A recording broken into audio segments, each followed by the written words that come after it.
I'm very excited for today's episode because I have with me a wonderful guest, Paige Vandiver. She's somebody who I met in a Facebook mastermind group that I joined, I think, in 2017. And ever since, I've been endlessly impressed by her depth of knowledge, her spirit, and her just generosity. Paige is an expert in email marketing. Especially her clients have earned over 1 million in revenue through email marketing. She works with 6- and 7-figure clients, some big name brands who've appeared on Shark Tank and Good Morning America, within e-commerce coaching and purpose-based businesses. So a real expert, especially in the email field, and a wonderful person. Paige, welcome to the show. Thanks for having me. I remember when this initially began as a joke. You said, "Oh, I just said off the top of my head, I'm just going to do this," and then you started doing it. And I remember your post in that mastermind group where you were saying, "Holy crap, I have 3,000 subscribers," and it was didn't expect so many people to pay attention to what I was saying. I didn't think they would, and I had a lot of trepidation because of the let's say politically correctness of the name. I was expecting a lot of trolls, but then it turned out I couldn't really buy a troll. And everybody just laughed. They thought it was funny. And it was very much in line with my tongue-in-cheek sense of humor. So yeah, so it's been a lot of fun ever since. Man, I'm so glad. Well, thanks for having me. I am really excited because today I want to talk to, there are so many different people that struggle with recurring revenue. And in the middle of we've had the nice COVID interruption into everybody's business. We've had a lot of tension in between people groups. We're in a political election year. So, it's like everything is up in the air. And one thing that everyone needs is easy strategies for recurring revenue. There's so many gurus out there that are like, do it once, you're one click away from, $10 zillion. And, as much as I love them, the truth of the matter is that there are only a few things that you can do once and they will keep earning you money over and over again. And those are really the things that I love to focus on with my clients, because everyone that we work with has something bigger that they need to be focusing on. So what we've all just gone through is called disruption. This happens in the tech industry all the time. And normally how this happens is one of their competitors comes out with something better, faster, stronger, prettier, it does something cooler that the other thing doesn't. And then people go, oh, and then they all flock over to it. And so they then have to figure out how to create something better, faster, stronger. So anyone who's been alive through the last 7 years with the rise of, and fall of like Meerkat, which was a Periscope competitor, all these different cell phone companies, like Singular and all those other companies that were here in North America, got bought out by somebody else. Like, it's called disruption when that happens. And most of the other industries, from the 60s on, haven't really had to deal with that much disruption until this year. So if your business has not been brought online, if you have not been fully creating automated strategies for your business to be bringing in additional revenue, recurring revenue, where you're not having to do everything manually, then this is going to be huge for you. And I'm so excited to talk to you about this today. That's a really big deal for me. And I want to make it so that every business, whether large or small, because we work with 6- and 7-figure clients, some of which I can't tell you their names because we're under NDA, they don't have these strategies fully in place, or they have them in place wrong. And we're coming through and we're fixing all of them. And we're seeing massive results. So one of our clients was a coaching platform, brand new coaching platform called Poker Code. And we instituted their automated email sequences. They brought in $40,000 in 6 weeks. Through the platform, or through what we did. They tested our emails against bots on the opt-in rate. We had a way higher opt-in rate for our email sequences. And so what I'm going to share with you today truly is going to be useful, whether you are small or whether you are large, or whether you are a coach or whether you're an e-com. We're both partners with ActiveCampaign and Klaviyo, which are the email providers for both realms. And yeah, I'm like, basically this is one thing that I'm like, this kind of applies to everybody. And that's kind of rare in these days that you can say something like that. Well, I'm super stoked because, I've certainly spoken out about shiny object syndrome, which I think a lot of people do suffer from. All entrepreneurs. All entrepreneurs do. I often warn people against this, those one simple solution that's going to 10x your revenue. And again, it's some cookie cutter platform where in the end you're actually selling supplement pills for the parent company, and somehow you're on the front end of it saying that you're a coach and you're going to change their lives and so on. So there's a lot of fluff and garbage out there, but I know you're the real deal. So I'm really excited. So walk us through it. Tell us what the system is.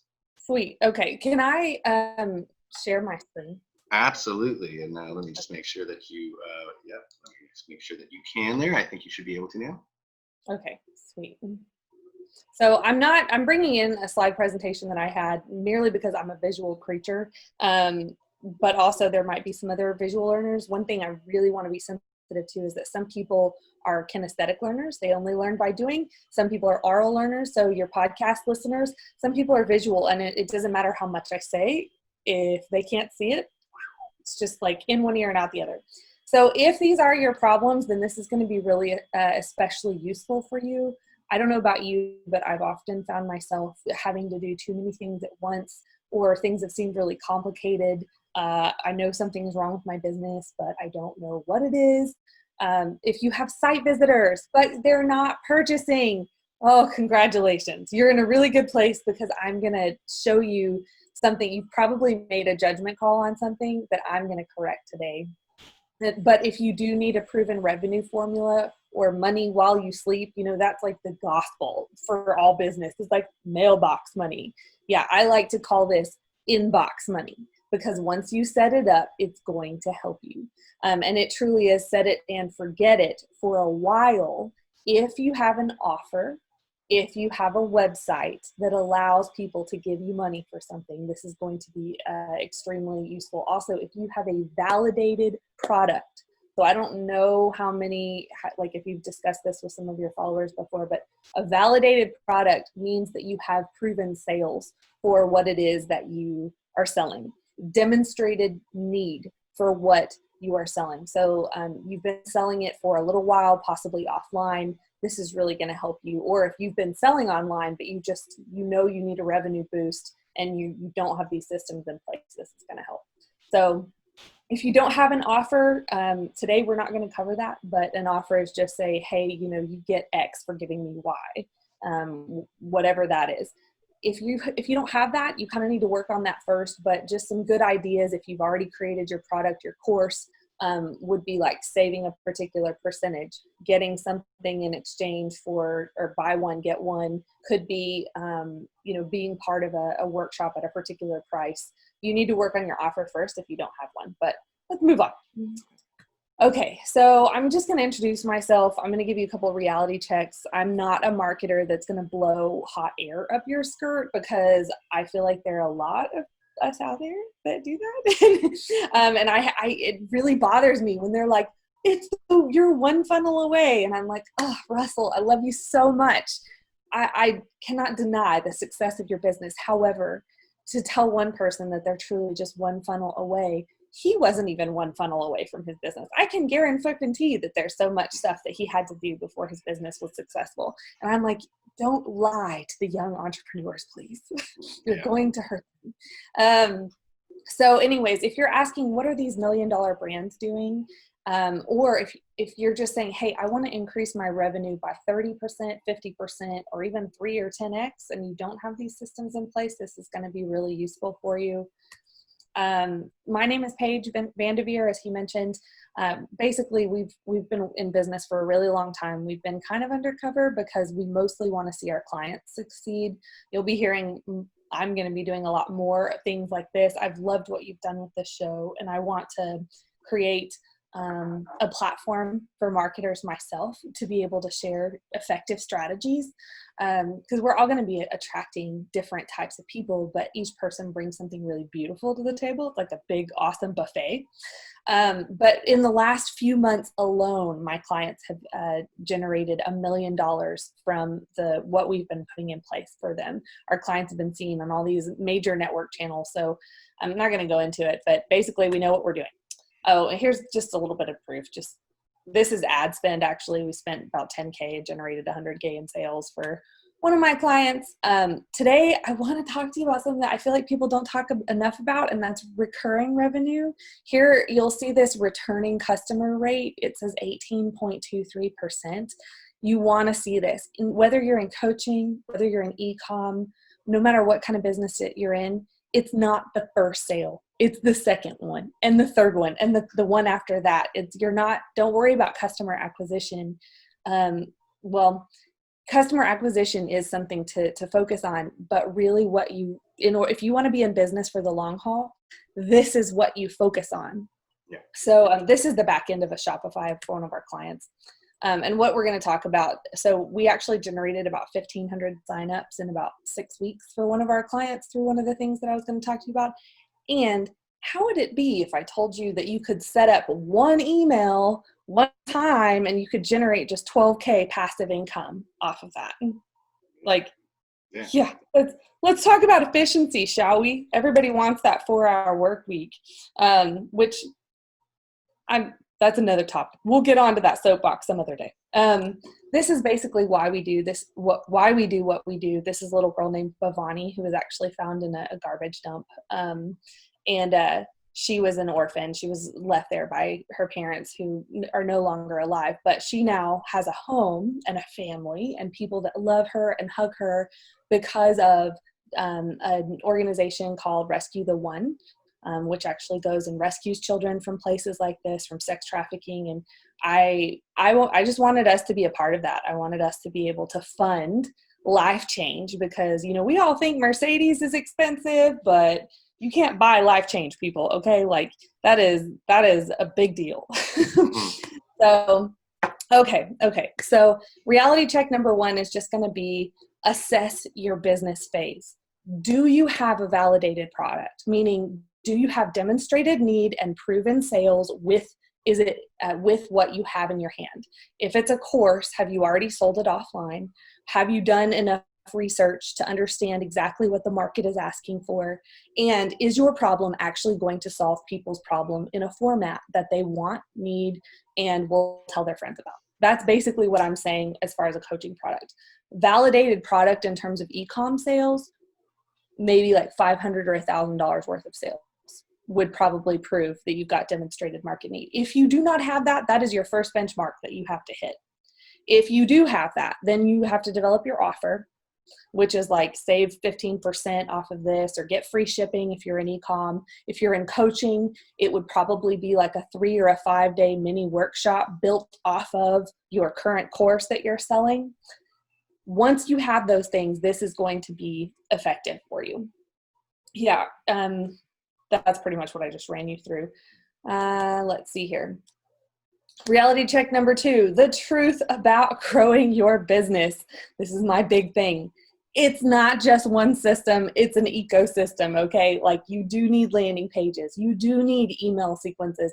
I know there's so many trainings out there that say, my name is, Fred, and I didn't have a website or an offer or any of this stuff. And now I'm living on an island, with all that, with a 4-hour work week.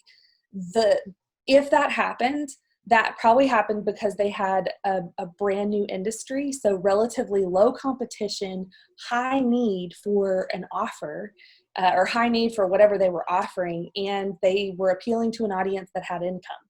Like you don't want to be in that place. That's really not a great place to be in for long-term business. It's not just email. It's not just a landing page. It's not just ads. It's not just offers. It is truly everything. And I'm a marketer. I want to tell you the truth. I don't want to, like I said, blow hot air up your skirt. But there are three keys to multiplying your revenue right now. And y'all probably talked about this on the program previously, but you do need ads. I want you to think about this. Okay, in Sydney, I used to live in Sydney, and there was something called Sushi Train. And the chefs would make sushi, and then they would put it on this conveyor belt, and glorious little pieces of sushi would ride by me. That is what it's like when you have ads running to your website. They are the conveyor belts that are bringing people to your digital property. You need those, okay? You do need website. You need at least just a landing page that identifies with your target audience, that has an offer on a quality page. So that usually means having a form at the top part of the page, or having a button, and then you're identifying the pain points of your audience. And then you're saying, hey, this program will meet your needs, or this product will meet your needs. Then you have email. Okay, so email is actually where a large part of sales happen, and it's overlooked all the time. It's invisible. It's kind of like an unsung hero. We're going to talk about that today. Let me tell you why. Good sales convert at 20% if you're looking at leads. So let's say this is one of those little micro pages, which I can guarantee everyone listening to this has seen, like, get my freebie, get my download. You know, it's really simple. It's got 3 bullet points, an image on the left, and a button on the right. Really simple, with a pop-up that you give your email to. 20% of those should convert into leads, but for e-com or for like course-based sales, you should be getting in between 1 and 4% of your visitors. I've seen sites convert at 12%, but let me tell you what, that was a rare circumstance, but they were like freaking stellar, okay? But what that means is that 88 to 99% of people that come to your website through ads, they don't purchase at the time that they visit. Like, I don't know about you, but like when you like someone, they normally don't say I do to you at that first meeting. You got to get their phone number so you can call them and build a relationship to close that deal. It is the same. Like, you need to date your potential customers, and that's what email helps you do. Right. So far, are you tracking with me on this? Am I boring? Not. No, this is. I'm absolutely riveted by it. I'm following along every step of the way. This is great. Okay. Which audience? I hope you're following along too. I'm trying to make a few prolific points before we go in and talk about this. But the conclusion is you truly do need systems that are working while you're asleep. You need to be like this guy that I'm showing you on the slide, where he's like, yeah, I just got somebody's number. This is good. You need to date your customers. So you have to capture your visitors while you're on that site. Like, it is like fishing with holes in your net. If you are running ads to your website and you do not have email in operation behind the scenes, you are wasting money. So I'm going to show you 5 emails that you're going to need. I'm just going to give you the 5 names of these emails. I'm going to tell you where they fall in your system. I can even tell you 2 different platforms that to go with for whether you're e-com or whether you're coaching, to increase your revenue by 30 to 50% or 5x to 10x, depending on where you are in your business. So we actually have, for one of our 7-figure businesses, implemented several emails that have really significantly impacted their income in multiples.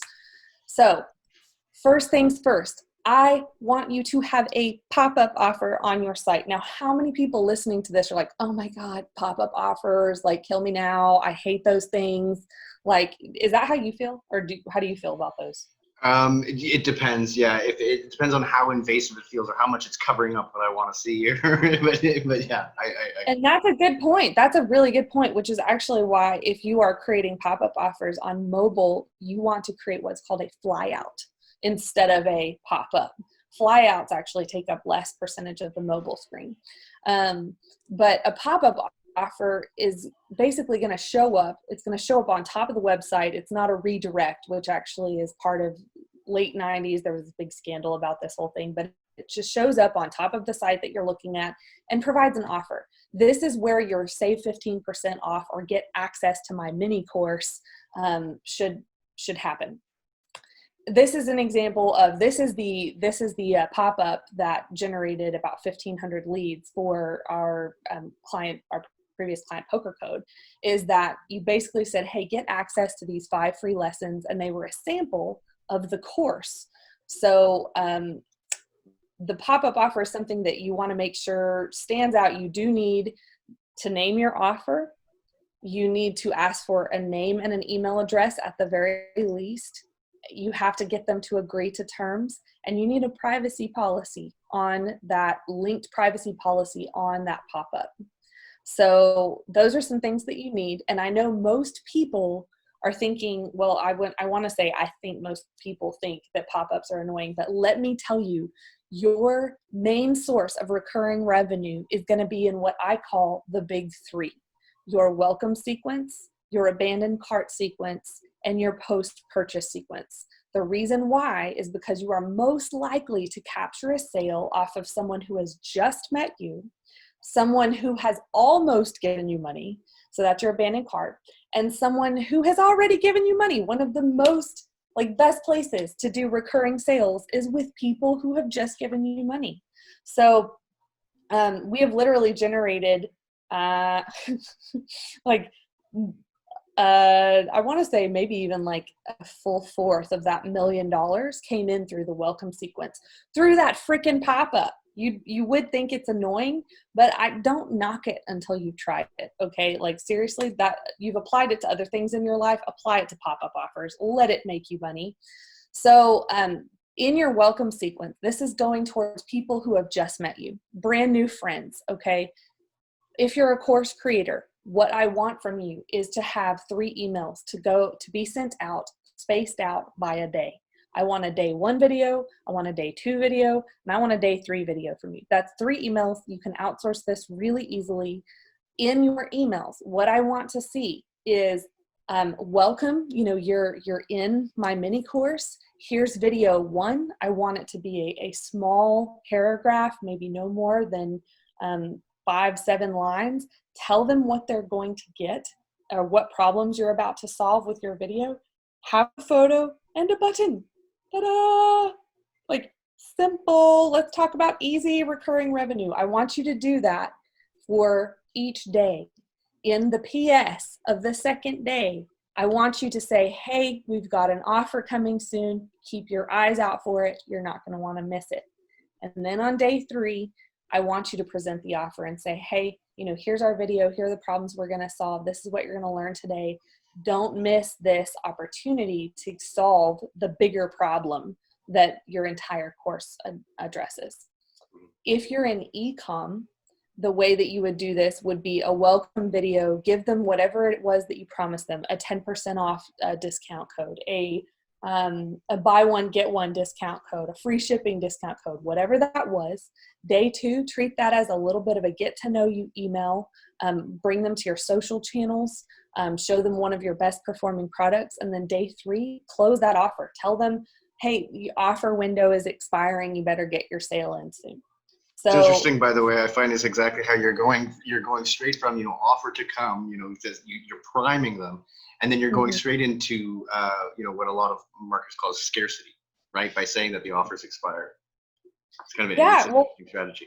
We create the window, and that's just it. Is like we create the window of opportunity, and from just like there's 2 different ways to see things or 2 different ways to operate things. You can either have a spirit of generosity about it, as in I'm providing this opportunity because this is valuable and I want you to be a part of it. Or there's the spirit of like, I want to control you, basically like I'm pulling the strings. And I think in today's society, we have your podcast is called Balls in Your Face, or the program is called Balls in Your Face. I literally feel like we have 5,000 digital balls flying at our face that it helps people remember, like, hey, if this is of value to you, awesome, here's the offer. If it's not of value to you, you can still get it, but it's going to cost you more. And that's not because, we're trying to get the most out of you. It's because behind the scenes doing business, like the cost of doing everything is crazy. So the infrastructure that you need in order to do business well and in integrity is nuts. So that's just one of the ways that you can say hello to people that you've met, give them an opportunity to take advantage of something, and then close the window and just say, hey, we're still here for you. This is the last time that you're going to be able to get it at this price. Makes sense. Yep. So what you're going to do in your welcome sequence, no matter who you are, e-com, purpose-based business, coach, you are here to deliver value. You do not have to chase money if you are delivering value. You are here to create things that add value to other people's life. You are here to solve their problems. So don't worry about the money. Don't worry about that stuff. All you need to focus on is delivering value and connecting with your consumer, identifying their pain points, and help meet that need. And money will fly at you. You do not need to worry about that. So don't be shy about giving away value. And in today's day and age where literally anybody can advertise, you want people to remember you, have them remember you for the right reasons. So that's why I say deliver value. Give them your best discount, give them like the best parts of your course up front that help solve their problems. You basically want, in coaching, you want 3 video samples that'll solve user programs or user problems, short paragraphs, links that lead to your video. Pretty simple. Okay, email number 4, I'll switch to an e-com example, but abandoned cart. Okay, the second group of people that is the most likely to give you money is the people that add to cart and then walk away, and that's why it's called an abandoned cart. And it's triggered by someone coming to your cart, someone adding their course to the cart and like attempting to fill out part 1 of a 2-part form, or in Shopify it's when you actually add a cart but then abandon the cart. And basically what you want to have here is 2 emails that remind them of what it was that they were about to buy, and just let them know, hey, this is your last chance, or this is we noticed that you were on your way to purchase this. Our carts actually digitally don't live forever, so this is your 24-hour window to actually get this product that you were looking at. Yeah, and I think it's a great point to bring up that you don't know. I think a lot of people have this sort of assumption about, okay, abandoned cart, okay, they weren't interested in the end. And you just don't know that. You don't know why, maybe they got a phone call, maybe they got a text message, they got distracted, maybe their partner walked in the room and started talking to them, and all of a sudden it was time for their favorite show. Or, it could be one, the baby started crying. It could be one of a gazillion factors. So there's absolutely no reason to assume that somebody abandoned your cart because they were all of a sudden turned off the product. Yes, I love what you just bring up, Julian, because I have been personally, my own eyes, using Hotjar. Hotjar for Shopify is one of the back end programs that will literally allow you to watch customers on your site and their user activity. They would go through a period of very busy activity, and then it would be in the background for like an hour and a half. So you would see them navigating all over the place, and then you would see it go still for a good hour, and then it would pick up again at the end. You're exactly right. We live in a world where, guess what? Your website is not that person's primary objective in life. I mean, they're there to pick something up, but they might be weighing other considerations. They might be doing additional research. Their child might have been calling for them, their family member, they might have gotten a phone call. All of those things that you bring up are real examples of user behavior. Websites don't exist in a vacuum. They live in the context of our real life, and it's getting busier, guys. So there's going to be more of this. It's more important to have this in place. Yeah. By the way, this is also a great place that if you have user testimonials, the higher value product that you have, the more important it is to have what's called trust at the cart. Means user testimonials, user stories. Sometimes we will have a thing at the bottom of our emails that'll say, hey, see 3 other user stories, and you can click in and it redirects to the website where those testimonials are in play. So, and I think those have become more important than ever in light of the fact that a lot of sites like Instagram and so forth have removed those vanity metrics, which I think was a great move. I think vanity metrics created a lot of problems and a lot of people sort of gaming the system. But that created what, you and I know we refer to as sort of social proof. People say, oh, wow, okay, this has, 100,000 1,000 likes and so forth. Oh, that must be popular. Well, again, some people were gaming that, and that was problematic. But this is where, again, actual testimonials, I think, become that much more important. Yeah, this is, hey, if you're a business in integrity, this is you love this place, because this is a place where user-generated creative people, real people, have used your real product or your real course, and they have gotten real results. You want your potential customers to see this, that this is going to solve their problems, or there are other real people that are using what you're bringing to the table to solve their problems. So that's email number 4. You can just have one. Ideal world, you'd have 2, but I'm trying to simplify this because I know business can be crazy, and I'm just arguing for, you need to get these at least 5 basics in place, and more if possible. Email number 5, post purchase email. The most important thing to do when people give you money is to deliver. Do not leave them hanging, for the love of God.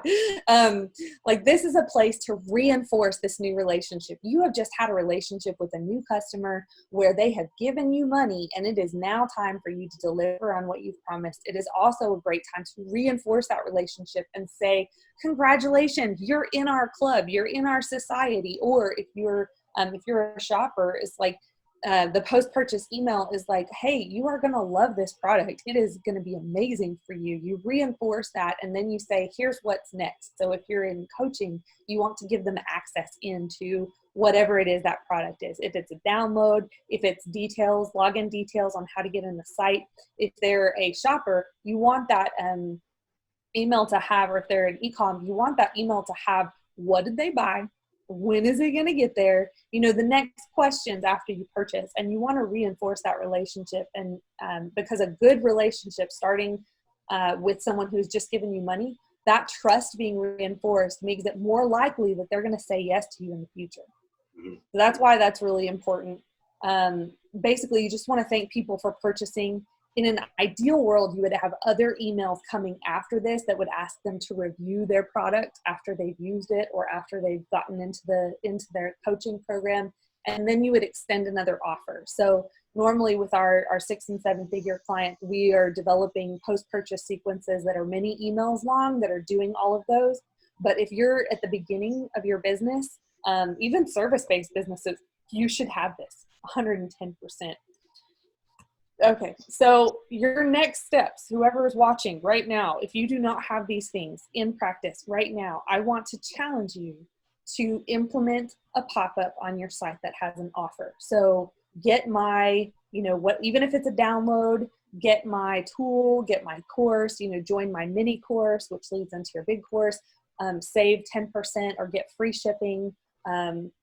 Luxury brands, that's probably the right aspect for you, is a free shipping, because they hate to discount.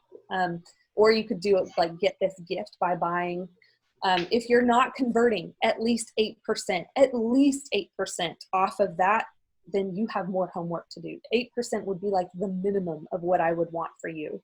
And then I want you to implement 3 welcome emails, meet those people who you first met and follow them up, implement 1 abandoned cart email at least. The standard is normally at least 2, and then implement at least 1 email. And I'd say the standard there is probably between 3 and 5 before you go into a cross sell or before you go into a win back. Nurture sequence emails after that. So, but these are what I call the big 3. The majority of your revenue, recurring revenue, set it and forget it, mailbox money, is going to come from these places.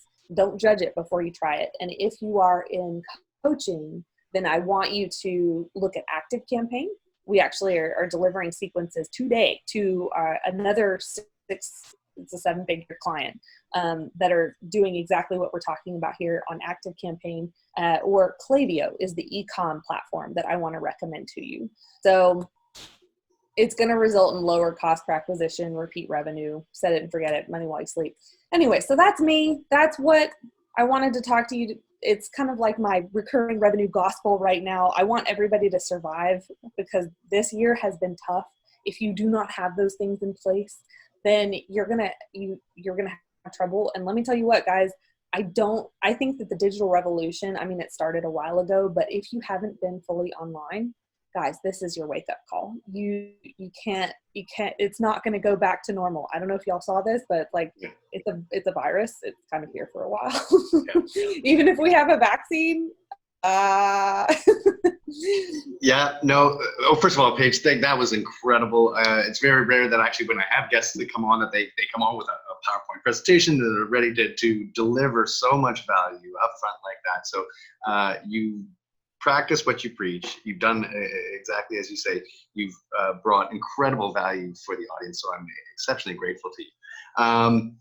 I think there's two things that come to mind there. One is, as you brought up, we're in a very interesting time with COVID, with a lot of sort of social upheaval at the same time.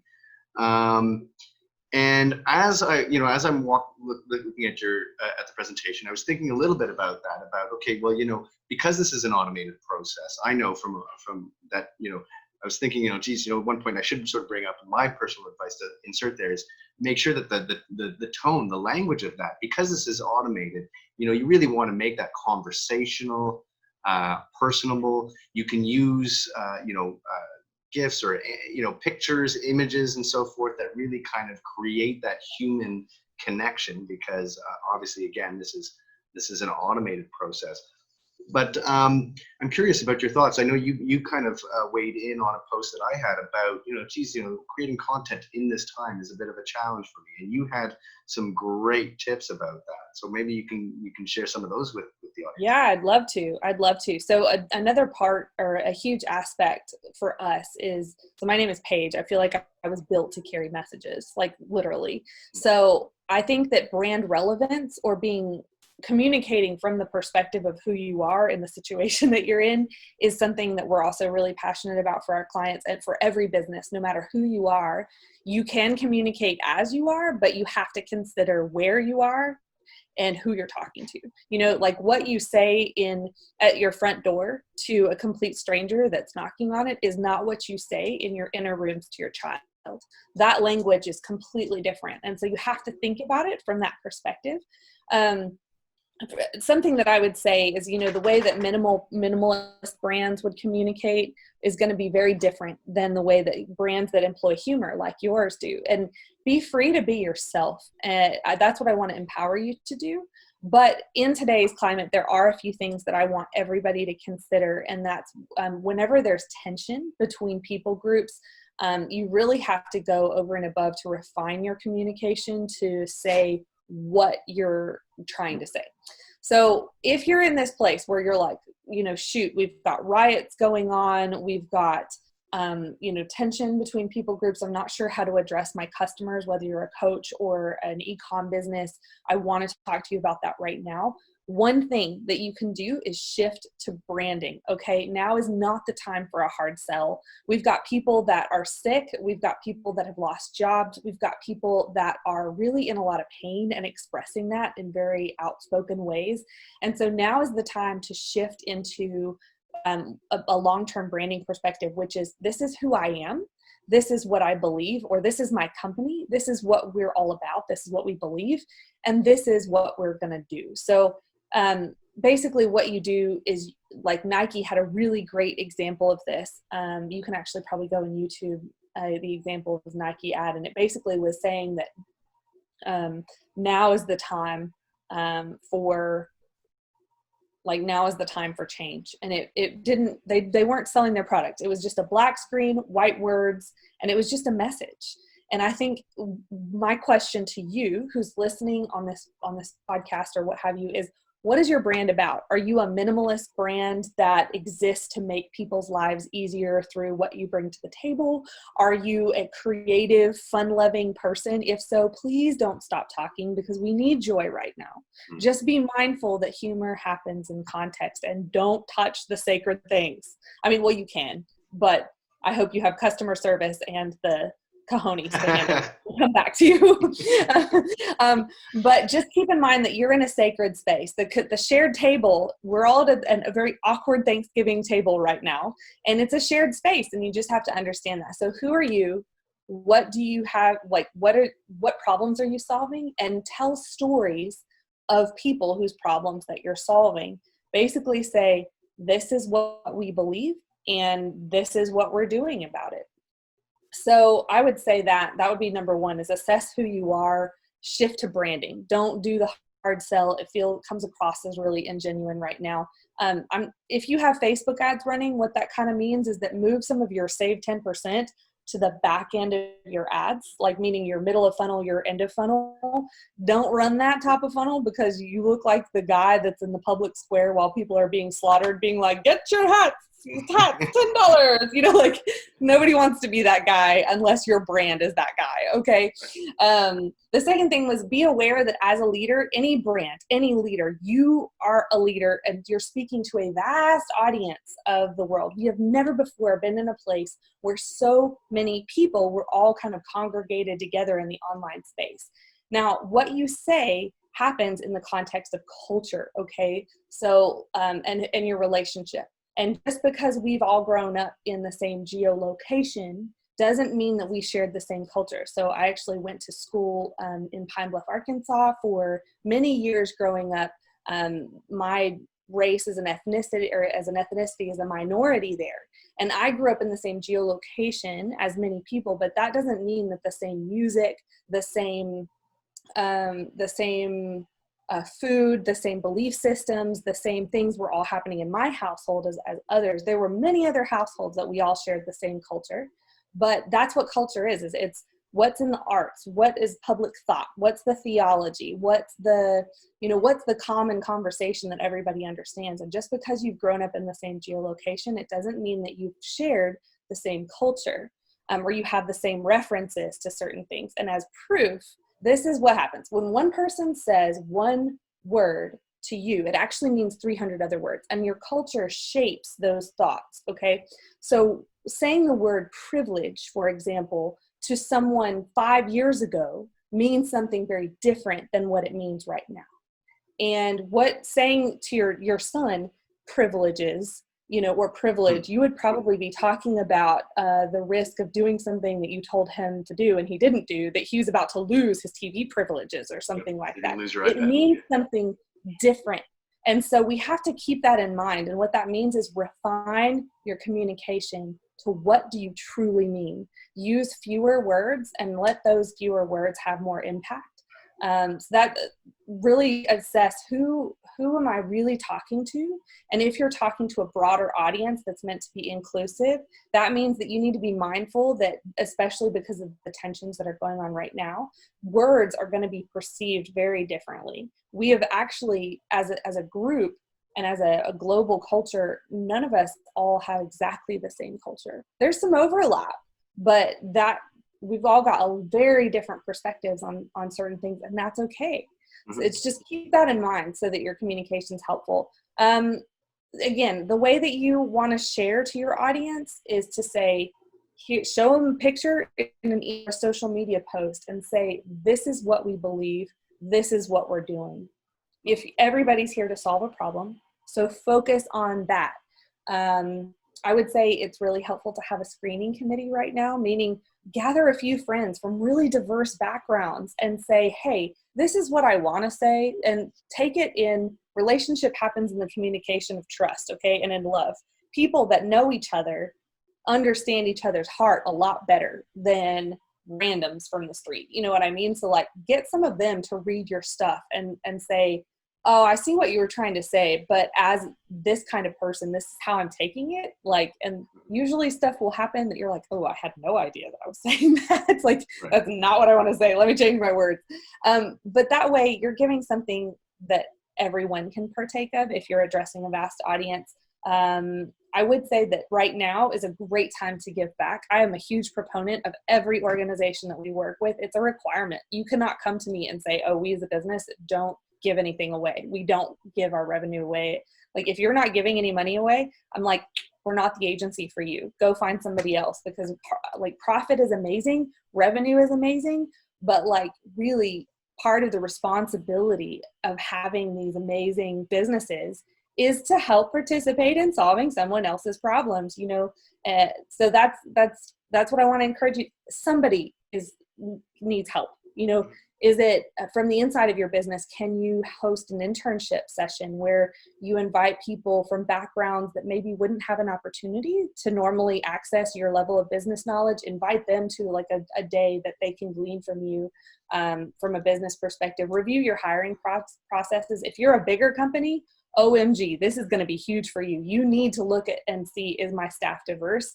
If you are, let's say if you're hosting a coaching course, give away some scholarships. If you're selling an e-com product, find a charity, find a nonprofit that focuses on diversity, education, some of those things, all things that you can do. And the last thing that I'd probably say is focus on the positive. Like the more that we talk about things that cause fear, or the more that you talk about things that are different, sometimes that can cause static in the air, and people like have a heightened sense of fight or flight, and therefore they don't really hear you completely. But love brings everybody to the table. There's no law against loving people. Absolutely. And that's really what you do. So don't be ashamed or afraid of what you want to say as a brand, but just keep in mind, you're here to help solve part of their problems. Make sure what you're saying is edifying to them.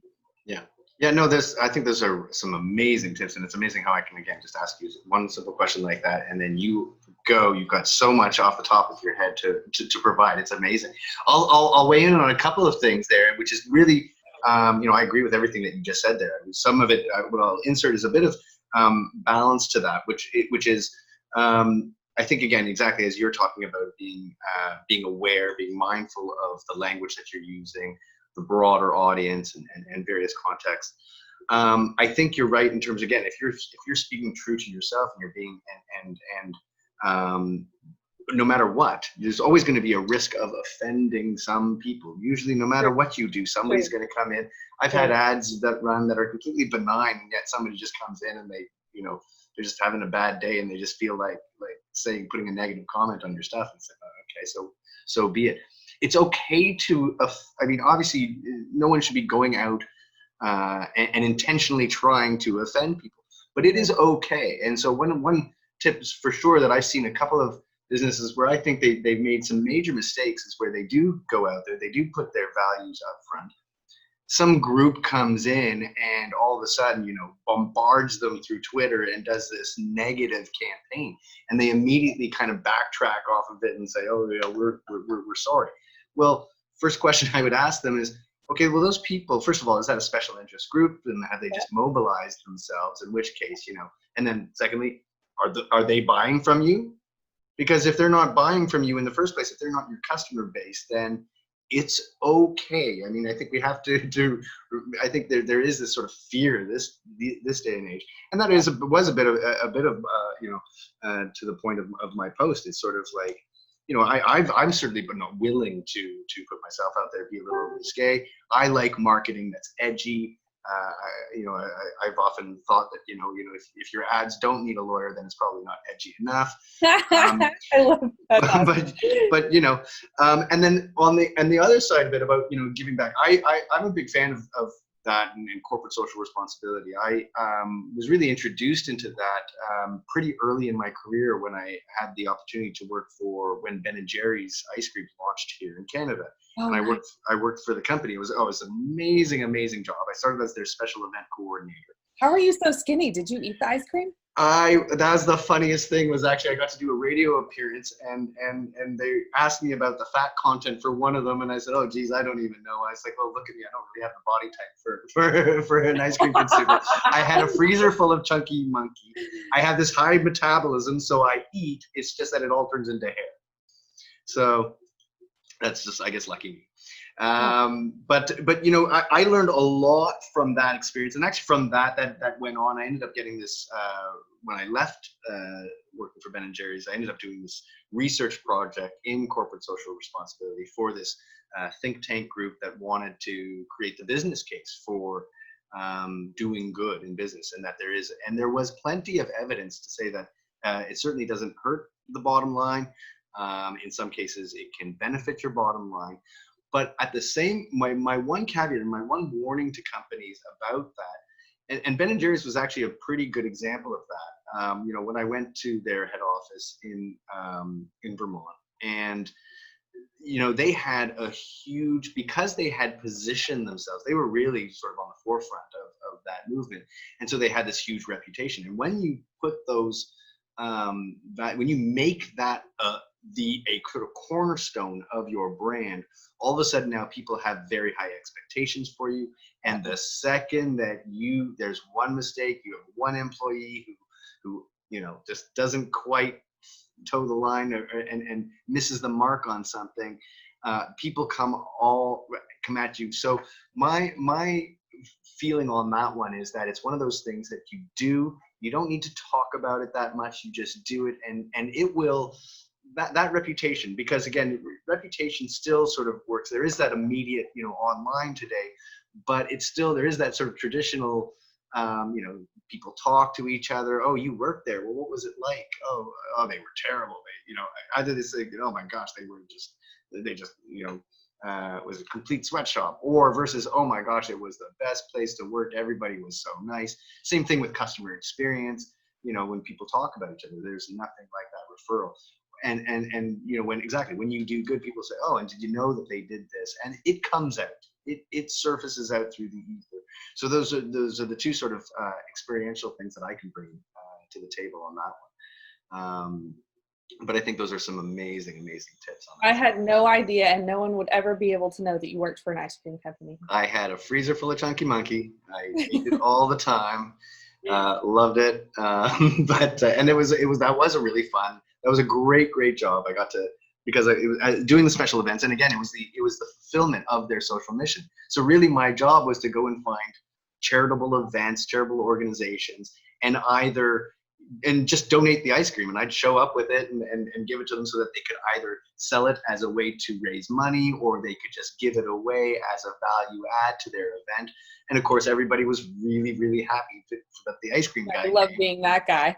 It was fun. I want to dovetail on what you just said about the towing the line and everybody, coming at you, and the social bombardment. That's the flip side of what's going on right now. And it's unrealistic, and it's called unforgiveness, where people expect a higher standard of you than they're willing to put forth themselves. And that's not okay. You're exactly right in saying, look, somebody's going to have a problem with you at some point down the road. No company, no person, nobody on this planet is perfect. And so someone expecting perfection of you, you can aim for high standards, and that's just it. But where there is no,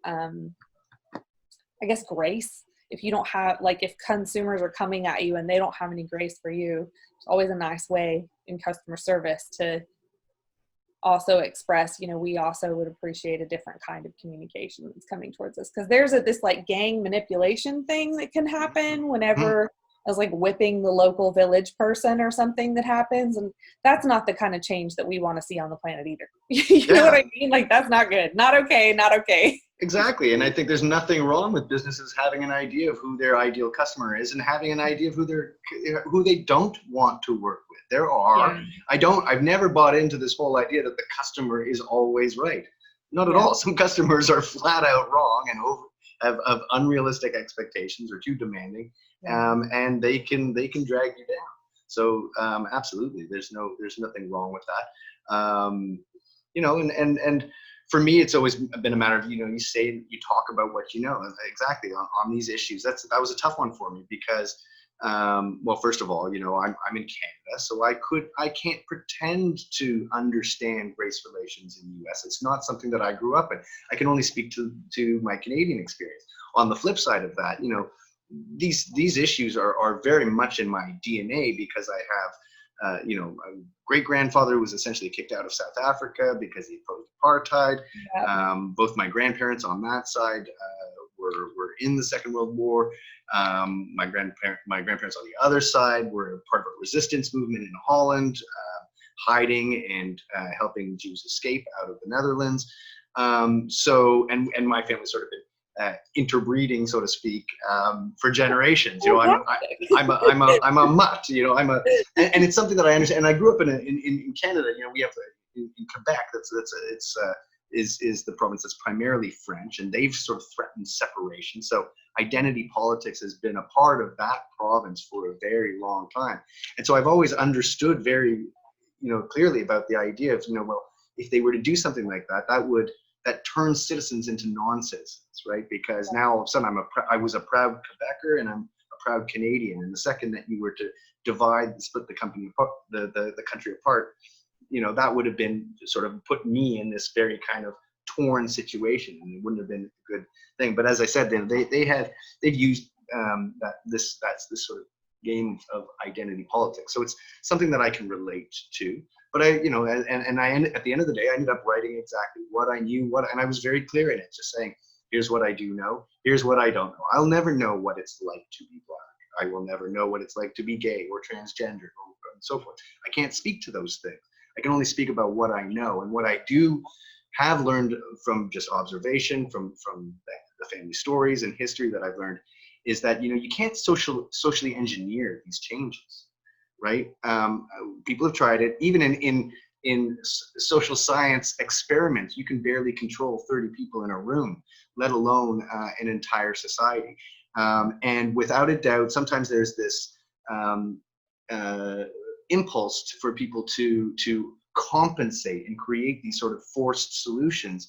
And unfortunately, that for me, that really doesn't work. And what I simply just say is, it's folly to combat racism with racism, with with prejudice against prejudice, by simply saying, okay, we're going to overcompensate.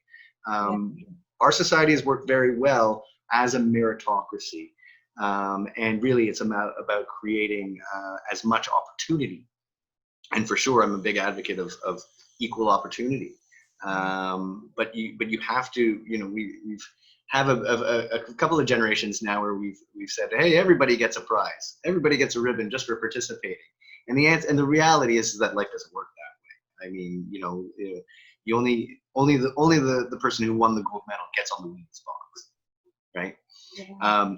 So those were my sort of 2 cents on it. And again, so I spoke to it from a Canadian perspective too, because what I've learned, in speaking to a lot of people, and especially actually Americans, expats who come to Canada, and it's sort of like, oh, we're the most polite racists, basically. It's very subtle, right?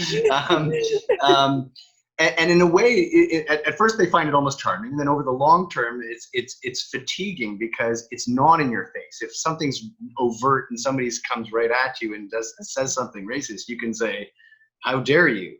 But if somebody kind of just, whether it's they say sort of microaggressions, subtle behaviors, it's not easy for people to put a thumb on, call out, and so forth. So that was my thing. At the end of the day, I decided, you know what, I'm going to go for it, and I might upset a few people.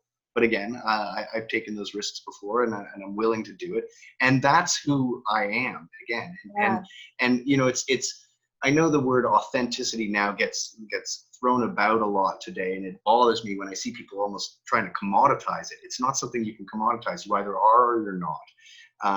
But I think we are. It is what I've called the economy of authenticity, because I think, it's a currency, like a lot of things, right? There's a currency in the coolness of shoes just as much as there's a currency of gold, right? Mm-hmm. But it's a currency that has been appreciating over the years.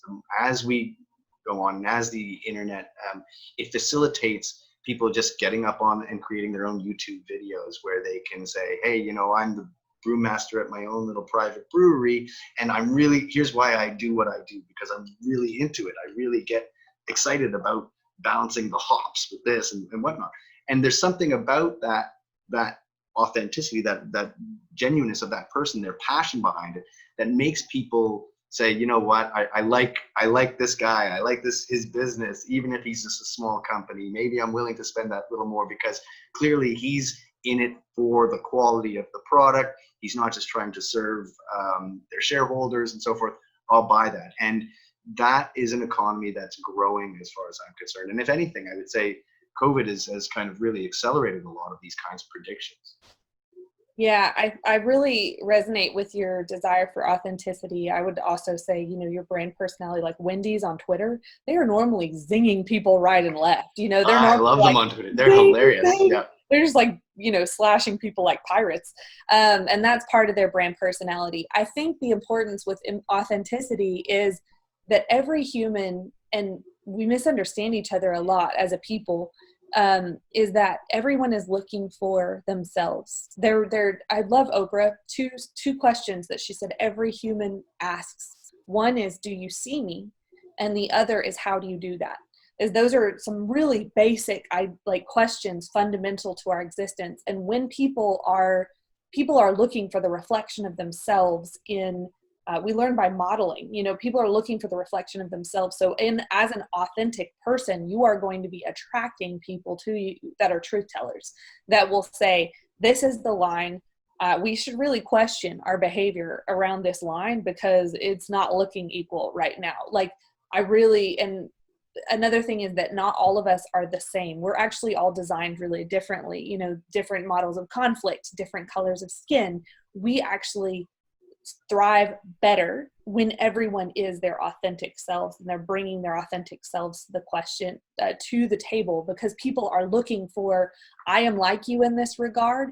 How do you do that? They're learning, because your way of doing it is not going to be my way of doing it. And, the mastermind that we came from, the leader, I believe, was a kinesthetic learner, I'm a visual learner. So different styles and the way that they go about doing things is not the way that I go about doing things. Different steps, different processes to get to the same result. That's right.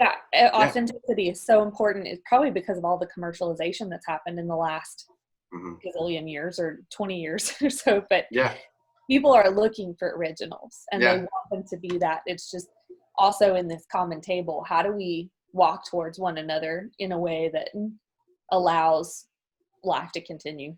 Yeah. Well, and I think you also touched on that sort of that kind of famous expression of, variety is the spice of life. It is. I think that's what makes us beautiful. I was, on that sort of subject of race, when people say, I don't see color. I'm like, what do you mean you don't see it? And again, what's wrong with that? I mean, that is one thing, that where I do sort of like, even if it's not perfect in Canada, but that we aspire for it. We're not a melting pot. We are the mosaic. We at least strive to include and celebrate the diversity of exactly what you're talking, that people look different, think different, talk differently.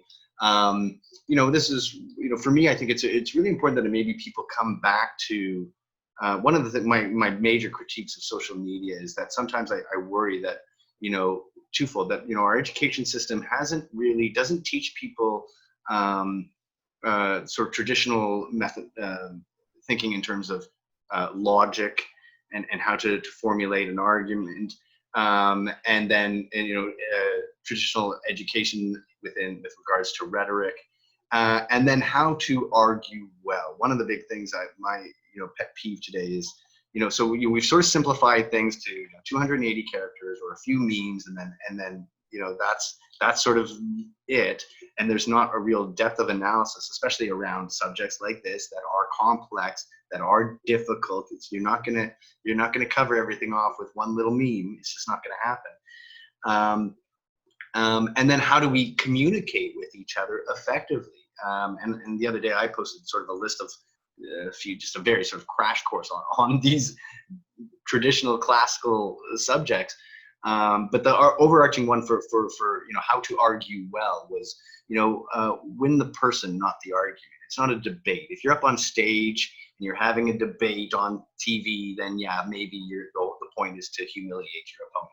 But otherwise, that does not work well. You've got a choice, either a platform or a person, and you choose.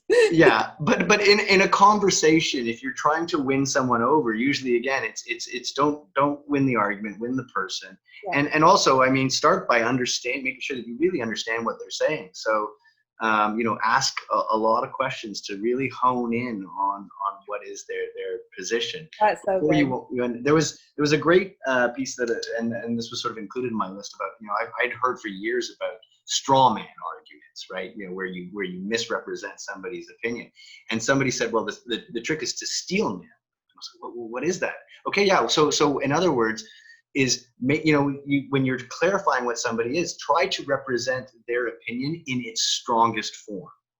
Okay. So it's the opposite of straw man. In other words, instead of trying to misrepresent what somebody's argument might be in a case, just try to say, okay, if I understand you correctly, and take their side in a way, as if you're representing their position.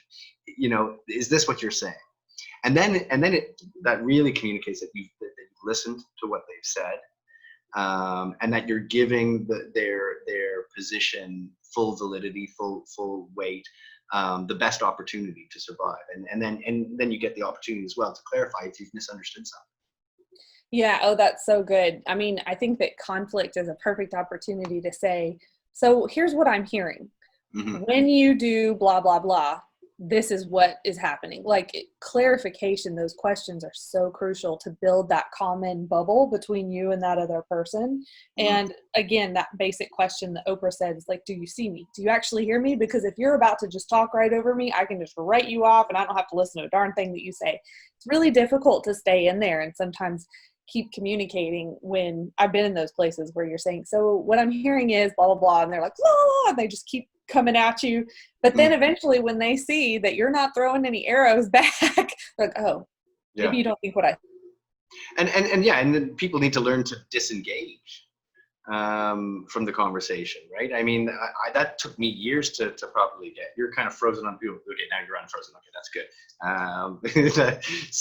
But yeah, people need to learn how to sort of disengage from a conversation when you're not getting anywhere. I used to have problems with that. I used to just be like, well, no, hold on, I haven't sold you on this, and I won't let go until you hear me.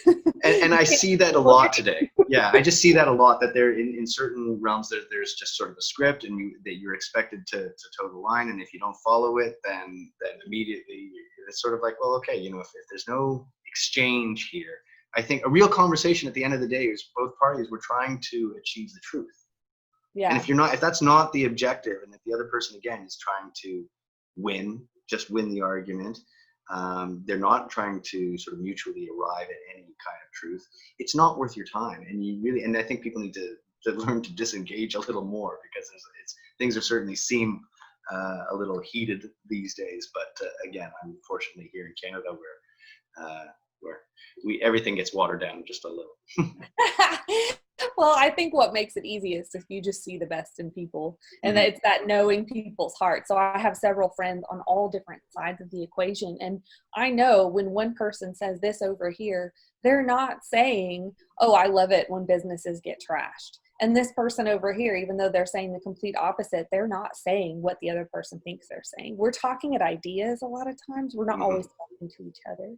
And I think one of the best ways to create, that's like always one of the reasons why, as for me, I know that I'm supposed to stay in the positive. I'm supposed to see the best in people, because over time, we will begin to understand each other more rightly. But until we have that common culture, the bubbles that, I've got to refine my communication in the bubble just to make sure that what I'm saying is what's being heard. Mm-hmm. Mm-hmm. Yeah. Paige, so how I it. This has been unbelievable. I mean, first of all, we've gone for quite some time here, but so this has been amazing. We both, you gave everybody some incredible tools around email marketing and how they can grow their business. And we gave some insights into how to market yourself during these difficult times, and solved a few world problems while we were at it. Hopefully, I hope this was helpful to anyone who was listening. Yeah. Not bad for all in a day's podcast. So I cannot thank you enough. You are a wise and wonderful person, and I love you dearly, and I'm so glad you came on. Thanks for having me. I love you too. I really appreciate it. And if anybody wants to get in on, very soon I'm going to be launching a few Facebook groups. One is going to be based around purpose, profit, and passion. The other one is going to be about email marketing. If you would like to stay connected, you can go to my website, simplyheavendesign.com. And there is an opt-in at the top of my website where you can get in and hear about that.